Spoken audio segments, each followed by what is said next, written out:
अस्सलामुअलैकुम and welcome back. आप देख रहे हैं zero to AI pro with Zeb Malik और आज का हमारा टॉपिक है लिंक लिस्ट डाटा स्ट्रक्चर। सबसे पहले मेरी बात कि लिंक लिस्ट होता क्या है, इसके फंडामेंटल्स क्या हैं और ये डाटा स्ट्रक्चर में कहाँ इस्तेमाल होता है और इसे क्यों इस्तेमाल किया जाता है। लिंक लिस्ट जो ये एक फंडामेंटल डाटा स्ट्रक्चर है कंप्यूटर साइंस का, ये मेनली अलाउ करता है efficient insertion and deletion operation.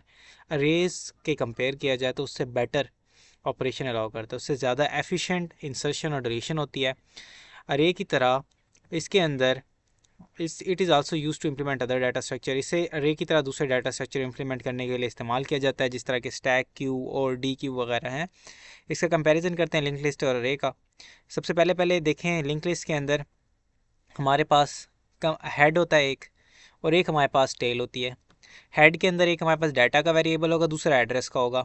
Address जो है ये अगले वेरिएबल अगले नोड की तरफ पॉइंट करी होगी, उसके अंदर भी एक डाटा होगा और एक क्या होगा, एक उसका अगले उसका एड्रेस होगा। सिमिलरली ये जो एक नोड है, इसका एक नोड के अंदर डाटा एड्रेस दूसरे नोड की तरफ एड्रेस पॉइंट कर होगा, फिर उसके पास तीसरे नोड का एड्रेस होगा और इस तरह चौथे नोड का, और जो लास्ट नोड होगा वो हमारे पास क्या करेगा, वो नल की तरफ पॉइंट कर रहा होगा। ओके, तो जो मेन चीज़ याद रखने वाली है, हेड इसका पहला इंट्रेंस पॉइंट है। एक नोड होगा, नोड के अंदर डाटा होगा, डाटा कुछ भी हो सकता है, और एड्रेस होगा, एड्रेस किसका, अगले नोड का। सिमिलरली इस तरीके से लिंक बनता है कि मेरा रेफरेंस आप हो, आपका रेफरेंस नेक्स्ट पर्सन है, नेक्स्ट पर्सन का रेफरेंस नेक्स्ट पर्सन है, तो जो लास्ट बंदा है उसके पास कोई रेफरेंस नहीं है। ये लिंक लिस्ट का मेन कॉन्सेप्ट है। डाटा स्ट्रक्चर है, नॉन कंटिन्यूस है, यानी इसके अंदर जो वैल्यूज़ हैं वो कंटिन्यू नहीं है। मेमोरी एलोकेशन क्या कहते हैं, टिपिकली एक इंडिविजुअल को डिवाइड किया जाता है मल्टीपल इंडिविजुअल एलिमेंट में। यानी कि इस तरह समझें कि ये मेमोरी के अंदर 3600 पे पड़ा है, ये जो है ये 3600 पे पड़ा है, ये 4000 पे पड़ा है, ये 3200 पे पड़ा है। लिंक लिस्ट के अंदर ये लाजमी नहीं है कि अगला पॉइंट किस मेमोरी पे पड़ा हुआ है। ओके, यानी कि अरे के अंदर हम कंटिन्यू मेमोरी के अंदर रखते थे, इसके अंदर हम कंटिन्यू मेमोरी के अंदर नहीं रखते। इसके अंदर मेमोरी के अंदर किसी भी लोकेशन के ऊपर वो नोड पड़ा हुआ हो सकता है। एफिशिएंट है इंसर्शन डिलीशन, और एक्सेंस जो है वो सीक्वेंशियल है, यानी कि अगर आपने थर्ड नंबर नोड के पास पहुंचना होगा तो आप फर्स्ट नंबर से सेकंड नंबर पे जाओगे, फिर सेकंड नंबर से थर्ड नंबर पे जाओगे। अरे के अंदर ये होता था, अरे के अंदर कॉन्टिन्यूस डाटा स्ट्रक्चर था, यानी कि मेमोरी जो है वो इकट्ठे एक ही दफ़ा अरे को असाइन की जाती थी। इंसर्शन डिलीशन इनएफिशिएंट था, और रैंडम एक्सेस उसमें किया जा सकता था इंडेक्स की मदद से। ओके, लिंक लिस्ट की हमारे पास बेसिक चार टाइप है। एक है सिंगल लिंक लिस्ट, ये क्या है, इसमें एक नोड एक ही की तरफ पॉइंट कर रहा होता है। दूसरा होता है double link list, circular link list, और एप्लीकेशन एंड एडवांटेजेस इसके देखेंगे। सिंगल लिंक लिस्ट में क्या, एक नोड एक ही की तरफ पॉइंट कर रहा होगा, यानी कि इधर से नेक्स्ट की तरफ जा रहा है, और डबल के अंदर रिवर्स भी होता है उसके अंदर, ठीक है। और सर्कुलर लिंक लिस्ट का जो लास्ट नोड है वह फर्स्ट नोड के साथ कनेक्ट होता है। तो आज का हमारा टॉपिक है सिंगल लिंक लिस्ट, इसकी तरफ चलते हैं। ओके, तो सिंगल लिंक लिस्ट में क्या होता है। सिंगल लिंक लिस्ट एक फंडामेंटल डाटा स्ट्रक्चर है, ये कंसिस्ट करता है नोड पे। हर एक नोड डाटा कंटेन करता है और एक रेफरेंस अगले नोड का, जिससे वो लिंक होता है। और जो लास्ट नोड है वो नल होता है, हमेशा से नल की तरफ पॉइंट कर रहा होता है, यानी कि एंड ऑफ लिंक लिस्ट की तरफ पॉइंट कर रहा होता है, जो बताता है कि आखिरी नोड है अगर उसका नेक्स्ट पॉइंटर नल होगा। लिंक लिस्ट सपोर्ट करता है एफिशिएंट इंसर्शन डिलीशन ऑपरेशंस को। सिंगल लिंक लिस्ट अगर आप देखना चाहें तो each node consist of two part, एक डाटा है, एक पॉइंटर है, और जो नेक्स्ट नोड की तरफ पॉइंट कर रहा है। ये स्ट्रक्चर अलाउ करता है नोड्स को डायनेमिकली लिंक करने का किसी भी चेन लाइक सीक्वेंस के अंदर। ये देख सकते हैं आप, हेड है, first link list, first node, second node, third, fourth and fifth. ये पहला डाटा आएगा, सेकंड का रेफरेंस आएगा यहाँ पे, यानी कि उसकी एड्रेस आ जाएगी। ओके, सी प्लस प्लस में कोड देखते हैं और जावा के देख लेते हैं फॉर द ईजीनेस। इसके अंदर हम क्या करते हैं, एक नोड की क्लास बनाते हैं, और उसके अंदर हम एक डाटा का इंटीजर लेते हैं और एक नोड का ही नेक्स्ट का रेफरेंस ले लेते हैं, यानी जिसमें एड्रेस आने वाली है। ये पॉइंटर होता है किसी भी नेक्स्ट नोड की तरफ।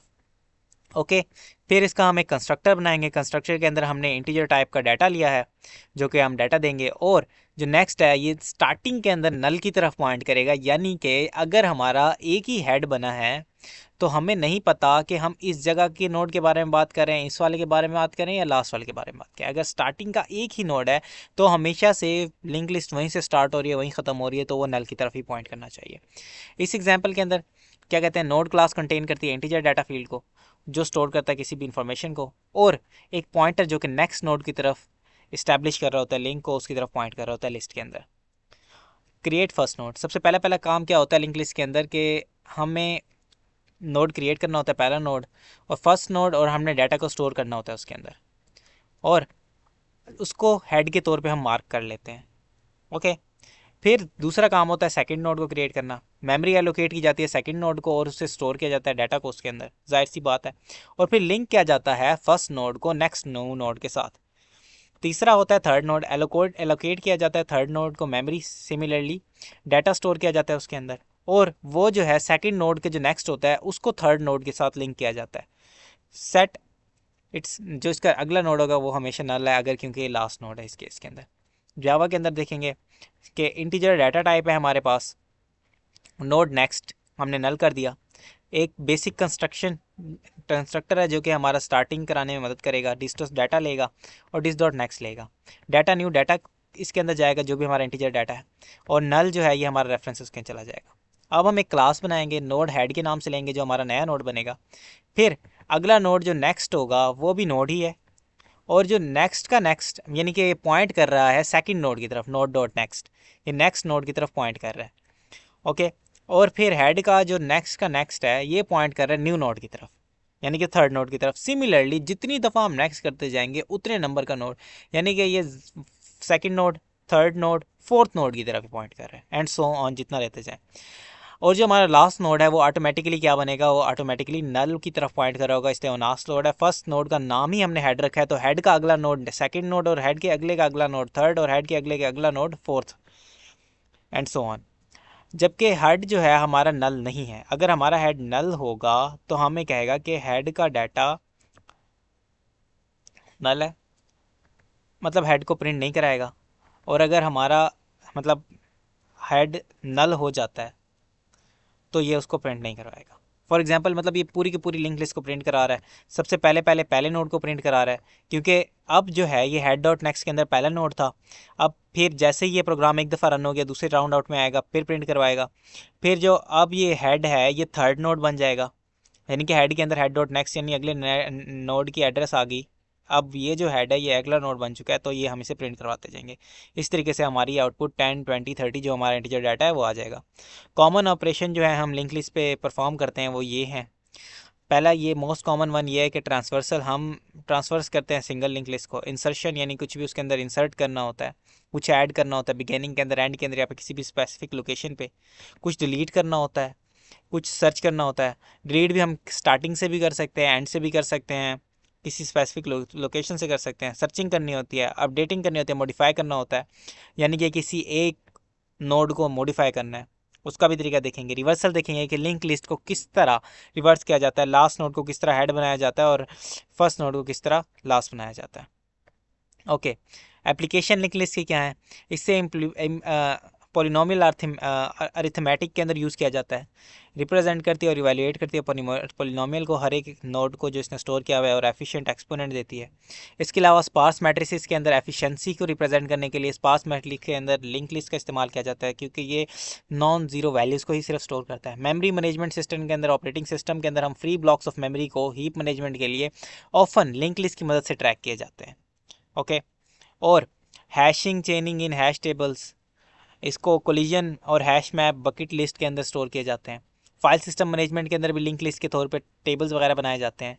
ब्राउज़र हिस्ट्री के अंदर भी अक्सर हम बैक एंड फॉरवर्ड बटन के लिए डबली लिंक लिस्ट का यूज़ करते हैं, ताकि हम बहुत डायरेक्शन में ट्रैवर्स कर सकें। इमेज स्लाइड शो में सर्कुलर लिंक लिस्ट यूज़ होती है कि जैसे स्लाइड शो खत्म होगा फिर से फर्स्ट इमेज आ जाएगी।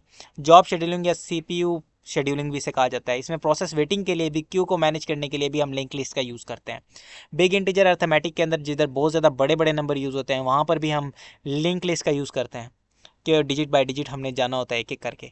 अंडू और रीडू यानी ड्राइंग टूल्स के अंदर भी हम लिंक लिस्ट का यूज़ करते हैं। जब हमने कोई चीज़ कर ली उसको हम फिर पिछली उस पर जाना चाहते हैं तो हम अंडू कर लेते हैं, रीडू कर लेते हैं कि हमने अगली पे जाना है, तो उसके लिए भी हम लिंक लिस्ट के नोड ही यूज़ करते हैं, डबल लिंक लिस्ट यूज़ होगी। टेक्स्ट एडिटर जिस तरह के हमारे पास सबलाइम है, VS कोड है, इसके इंटरनल्स के अंदर भी, इनकी इम्प्लीमेंटेशन के लिए भी, लिंक स्ट्रक्चर के लिए, रोप या गैप बफर वेरिएशंस के लिए भी हम लिंक लिस्ट यूज़ करते हैं। सोशल मीडिया के लिए भी हम लिंक लिस्ट यूज़ करते हैं, क्योंकि ये हेल्प करता है, क्या रिप्रेजेंट करता है, अगली पोस्ट को रिलेशनशिप करता है उनका डायनामिकली। एडवांटेजेस, डायनामिक है, साइज इसका फिक्स नहीं है, जितने ज़्यादा नोड्स ऐड करते जाएंगे नेक्स्ट के अंदर उसका वैल्यूज़ पुट करके पिछले वाले के नेक्स्ट के अंदर उस नोड को ऐड कर देंगे। एफिशिएंट इंसर्शन और डिलीशन होती है बिगिनिंग के अंदर, एंड के अंदर, और हम मिडल के अंदर भी इंसर्शन करते हैं, वो भी एफिशिएंट है अगर हमारा रेफरेंस पॉइंटर जो है वो नोड के करीब करीब है। ओके, कॉम्प्लेक्स डाटा स्ट्रक्चर को इंप्लीमेंट करने के लिए भी यूज़ होता है, जिस तरह के स्टैक, क्यू और ग्राफ है। डिसएडवांटेज ये है कि एक्स्ट्रा मेमोरी ज़रूरत होती है, क्योंकि हमने पॉइंटर भी स्टोर करने होते हैं अगले वेरिएबल के एड्रेस डाटा के साथ साथ। और साथ में डायरेक्ट या रैंडम एक्सेस के लिए हमें डायरेक्ट या रैंडम एक्सेस नहीं है तो हमें ट्रैवर्सल की ज़रूरत पड़ती है। कैशे अनफ्रेंडली है, यानी कि इसे स्टोर नहीं किया जा सकता कंटिन्यूस मेमोरी के अंदर। अब कैशे को एक पोर्शन मिलता है सिर्फ छोटा सा मेमोरी का, जबकि लिंक लिस्ट अलग अलग लोकेशंस पे अपने नोड्स को रखी पड़ा होता है।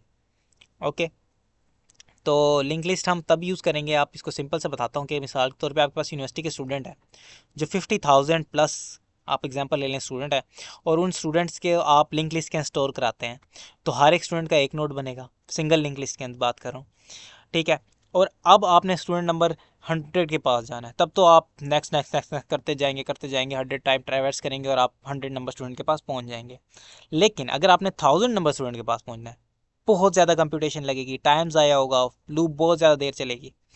अगर 50,000 के पास पहुंचना है फिर तो पहुंचते पहुंचते भाई पूरा दिन ही गुजर जाएगा। इसलिए हम लिंक लिस्ट इस जगह पे यूज़ नहीं करेंगे, यहाँ पे हम अरे या कोई और रैंडम एक्सेस वाला डाटा स्ट्रक्चर यूज़ करेंगे। लिंक लिस्ट हम कहाँ यूज़ करेंगे? लिंक लिस्ट यूज़ करने की वैसे मैंने जगह आपको पहले भी ऑलरेडी बताई है, आप वीडियो बैक करके देख सकते हैं। लेकिन हम अगर लिंक लिस्ट को यूज़ करना चाहें किसी ऐसी जगह पे कि जहाँ पर हमें रेफरेंस सिस्टम चल जाए, थोड़ा सा डाटा है, अंडू रीडू के 5 से 6 स्टेप सेव होते हैं, पर मेमोरी की अलग अलग लोकेशन पे सेव होते हैं, तो उसके लिए भी हम लिंक लिस्ट का यूज़ कर सकते हैं। इसके अलावा रियल लाइफ एग्जांपल देखेंगे कि मिसाल के तौर पे हमारे पास एक 3-4 बंदे हैं जो एक लाइन के अंदर खड़े हुए हैं, ठीक है। एक बंदे को पहले डील करना है, फिर सेकंड को, फिर थर्ड को, फिर फोर्थ को, तो इसके लिए भी हम लिंक लिस्ट यूज़ कर सकते हैं। छोटी जगहों पे लिंक लिस्ट यूज़ करना ज़्यादा एफिशिएंट है। बड़ी जगहों पे जहाँ हमने ज़्यादा इंसर्शन डिलीशन करनी है वहाँ हम लिंक लिस्ट यूज़ करेंगे। जहाँ हमने बहुत ज़्यादा ट्रैवर्सल करनी है, बहुत ज़्यादा सर्चिंग करनी है, वहाँ हम कोई ऐसा डाटा स्ट्रक्चर यूज़ करेंगे जिस तरह के अरे लिस्ट या अरे वगैरह है, ताकि हम रैंडमली किसी को भी एक्सेस कर सकें। ओके, तो आज के लिए इतना ही, मिलते हैं अपनी नेक्स्ट वीडियो में, तब तक के लिए अल्लाह हाफिज़। हम डिस्कस करेंगे नेक्स्ट वीडियो के अंदर कि किस तरीके से हम लिंक लिस्ट के अंदर किसी एक सर्टन लोकेशन के ऊपर वेरिएबल को ऐड कर सकते हैं, रिमूव कर सकते हैं, किस तरीके से हम ट्रैवर्स कर सकते हैं, किस तरीके से डिलीट कर सकते हैं, सर्च कर सकते हैं, अपडेट करते हैं, मॉडिफाई करते हैं या रिवर्स करते हैं लिंक लिस्ट को। ओके, अल्लाह हाफिज़, अपना ध्यान रखिएगा, दुआओं में याद कीजिएगा, शुक्रिया।